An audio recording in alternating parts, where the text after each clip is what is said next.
తెలవారుజాముల్లో వెంకటరమణ తండ్రి సుప్రభాతము చేసెను సురులే రమణ.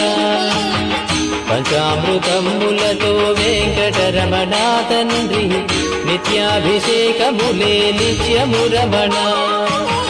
వజ్రమకుటంబుతోను వెంకటరమణ తండ్రి శంకు చక్రధారుడవే తిరుమల రమణ.